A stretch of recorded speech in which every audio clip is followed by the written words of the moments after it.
والإسلام دين. أعوذ بالله من الشيطان الرجيم. بسم الله الرحمن الرحيم. هل أتاك حديث الغاشية وجوه يومئذ خاشعة عاملة ناصبة تصلى نارا حامية تسقى من عين آنية ليس لهم طعام إلا من ضريع لا يسمن ولا يغني من جوع وجوه يومئذ ناعمة لسعيها راضية في جنة عالية لا تسمع فيها لاغية فيها عين جارية فيها سرر مرفوعة وأكواب موضوعة ونمارق مصفوفة وزرابي مبثوثة أفلا ينظرون إلى الإبل كيف خلقت وإلى السماء كيف رفعت وإلى الجبال كيف نصبت وإلى الأرض كيف سطحت فذكر إنما أنت مذكر لست عليهم بمسيطر إلا من تولى وكفر فيعذبه الله العذاب الأكبر إن إلينا إيابهم ثم إن علينا حسابهم. صدق اللہ مولانا العظیم. سورۃ الغاشیہ کی 26 آیتیں آج تلاوت کی گئی ہیں اور انشاءاللہ مکمل سورۃ الغاشیہ ہمارے مطالعے میں آج شامل رہے گی. اس سے پہلے بات عرض کی جا چکی ہے کہ یہ ان صورتوں میں سے ہے قرآن کریم کے جن میں جوڑے بھی ہیں، یعنی جن کے مضامین قدر مشترک ہیں اور ایک جیسا اسلوب اور انداز اختیار کیا گیا ہے. سورۃ الغاشیہ سے پہلے سورۃ الاعلیٰ جو سورت ذکر کی گئی ہے اس کا مضمون اور سورۃ الغاشیہ کا مضمون اور اسلوب نگارش قدر مشترک ہے، اور یہ وہ صورت ہے جس کو اللہ کے نبی صلی اللہ علیہ وسلم خاص طور پر نماز جمعہ میں تلاوت فرماتے تھے، اور عیدین کی نماز میں بھی اللہ کے نبی صلی اللہ علیہ وسلم سے سورۃ الاعلیٰ اور سورۃ الغاشیہ کی تلاوت کرنا ثابت ہے.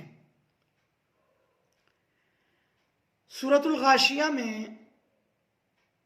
اللہ سبحانہ و تعالیٰ نے جہنمیوں اور جنتیوں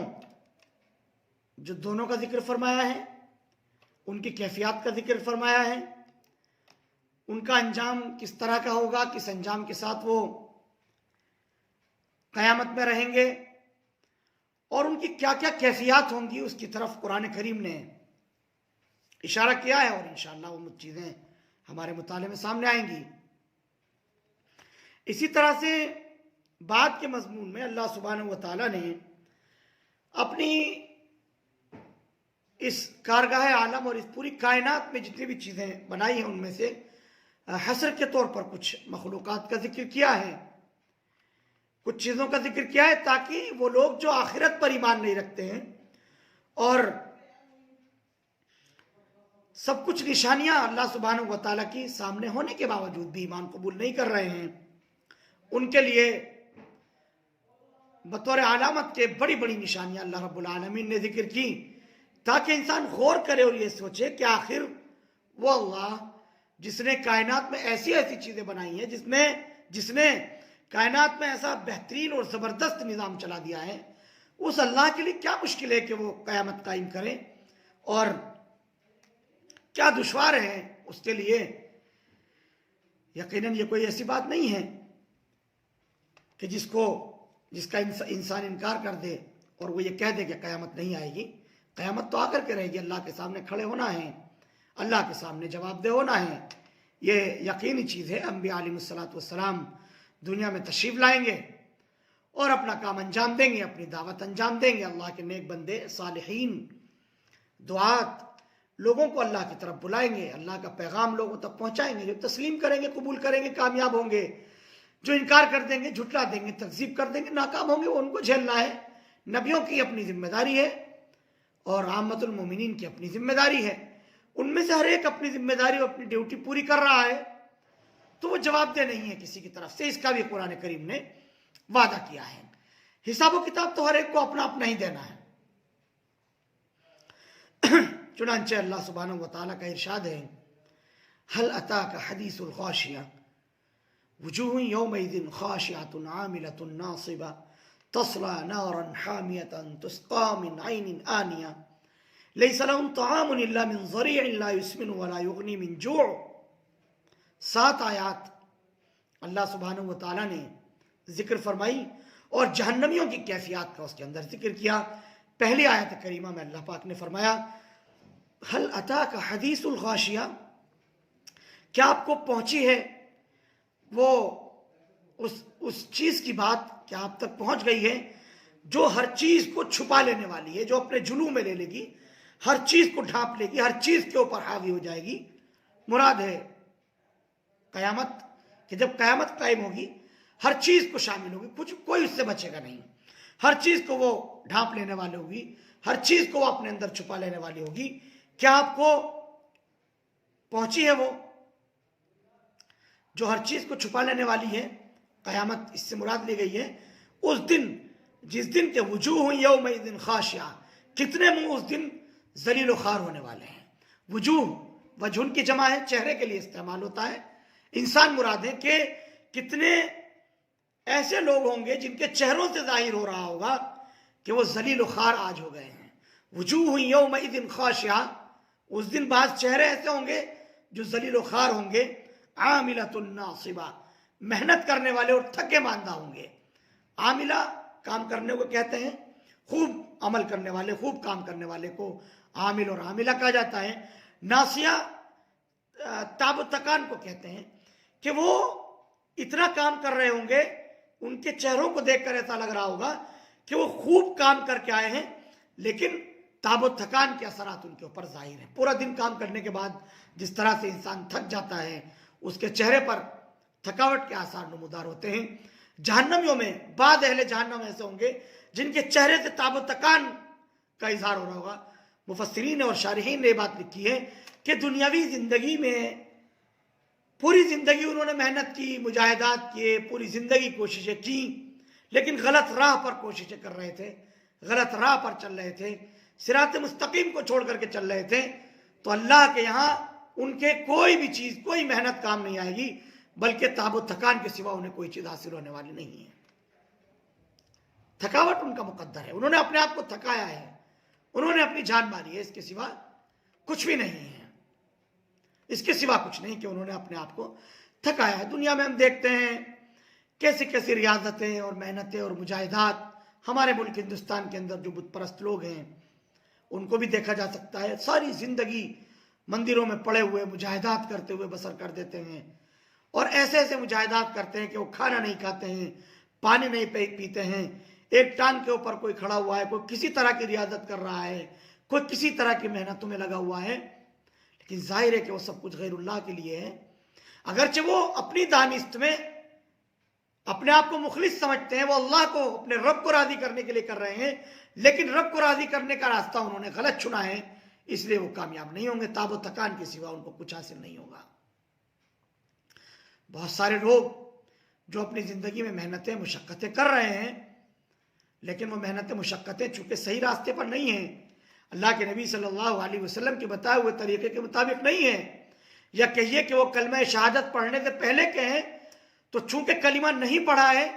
اور اسلام قبول نہیں کیا ہے، اس لیے وہ سارے اعمال، ساری کسبی چیزیں، ساری ریاضتیں اور ساری محنتیں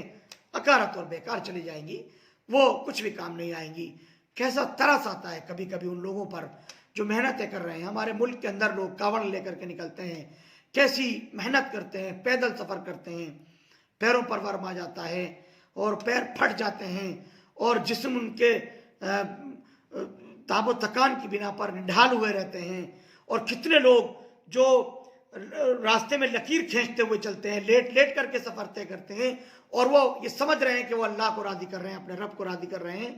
اور حقیقت یہ ہے کہ وہ رب کو ناراض کرنے والا راستہ چنے ہوئے ہیں۔ تو ظاہر ہے کہ ایسے لوگوں کا مقدر اور نصیب تاب و تکان ہے، وہ قیامت میں ان کی پہچان ہو جائے گی، ان کی شناخت ہو جائے گی۔ اسی لیے دائی کی یہ ذمہ داری بنتی ہے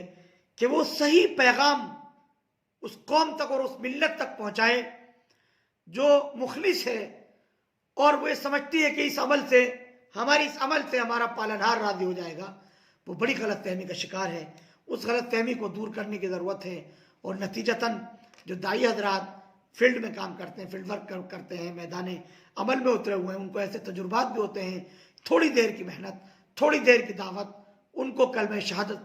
پڑھنے پر آمادہ کر دیتی ہے، اس لیے کہ وہ اپنے طور پر مخلص ہیں اور اپنے رب کو راضی کرنے کی دھن میں لگے ہوئے ہیں، لیکن چونکہ راستہ غلط چن رکھا تھا، اللہ سبحانہ و تعالیٰ بھی ان کے لیے ہدایت آسان کر دیتے ہیں، تو بآسانی وہ کلمہ پڑھ لیتے ہیں اور دائرہ اسلام میں داخل ہو جاتے ہیں۔ سینکڑوں ہزاروں تجربات دائیوں کو میدان دعوت کے اندر اس طرح کے سامنے آتے رہتے ہیں۔ تو اللہ پاک نے فرمایا عاملۃ ناصبہ، بڑے عمل کرنے والے، بڑی محنت کر کے تھکے ہوئے، ان کے چہروں کو دیکھ کر لگ رہا ہوگا کہ انہوں نے جیسا کوئی بڑی محنت کی ہے، مشقت کی، اور یہ اب تھک گئے ہیں۔ تصلی نارا حامیہ، وہ دہکتی ہوئی آگ کے اندر گر رہے ہوں گے، دہکتی ہوئی آگ کی طرف چلیں گے، دہکتی ہوئی آگ کے اندر وہ گریں گے۔ وہ ایندھن ہے دہکتی ہوئی آگ کا، تسقا من عین آنیہ، ان کو پانی ملے گا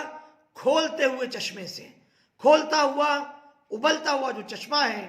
جو اہل جہنم کے لیے اللہ پاک نے تیار کر رکھا ہے، اس میں سے پانی ان کو پینے کے لیے دیا جائے گا۔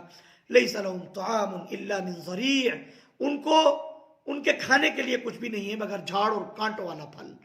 جھاڑیاں اور کانٹوں دار پھل اللہ سبحانہ و تعالیٰ نے ان کو کھانے کے لیے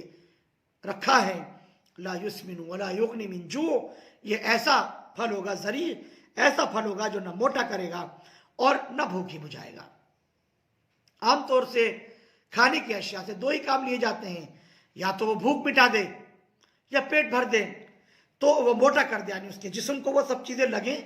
اور جسم کے اندر توانائی ہو، جسم کے اندر طاقت آئے۔ لیکن وہ جو کھانا ذریع کی صورت میں ان کو عطا کیا جائے گا، وہ نہ جسم کو فرما کرے گا، موٹا کرے گا، اور نہ ہی بھوک مٹائے گا، وہ کوئی کام نہیں آئے گا۔ اور حقیقت تو یہ کہ انسان اس کو کھا ہی نہیں پائے گا، نگل ہی نہیں پائے گا، اس لیے کہ وہ کانٹوں سے بنا ہوا ہے، کڑوا کسیلا ہے، تو وہ اس لائق اور اس قابل نہیں ہے کہ اس کو کھایا جا سکے اور اس کو کھانے کے طور پر استعمال کیا جا سکے۔ حضرت عمر بن الخطاب رضی اللہ عنہ کا ایک واقعہ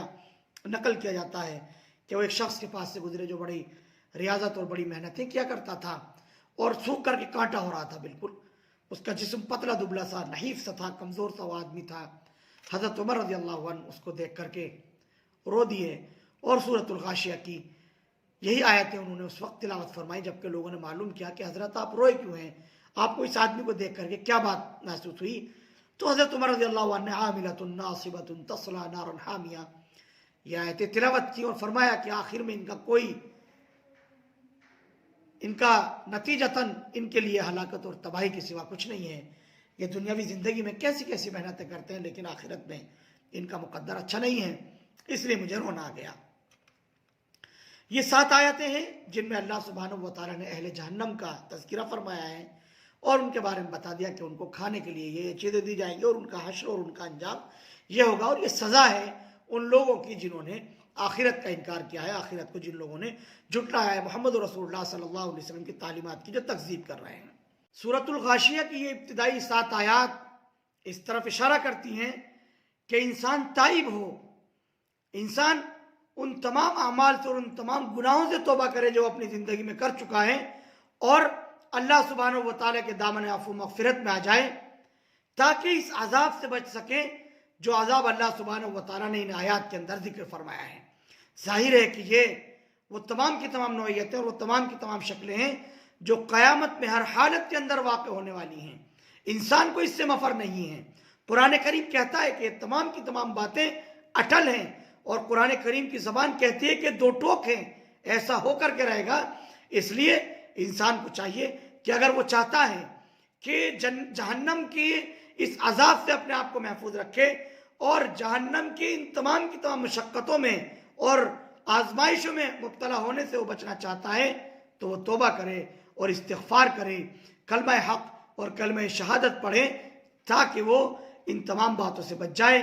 اور اللہ پر ایمان لے آئے، تاکہ اللہ راضی ہو اور اللہ راضی ہو کر اس کو جنت میں داخلہ نصیب فرمائے اور جہنم سے اس کی حفاظت فرمائے۔ سورۃ الغاشیہ کی جو اگلی آیات ہیں انشاءاللہ ان کے تعلق سے جن میں اہل جنت کا تذکرہ ہے، کل اس کی گفتگو انشاءاللہ تعالی پیش کی جائے گی۔ بارک اللہ لنا ولکم فی القرآن العظیم ونفعنا وإياكم بالآيات والذکر الحکیم۔ Thank you for watching Mufti Ashik Phulati.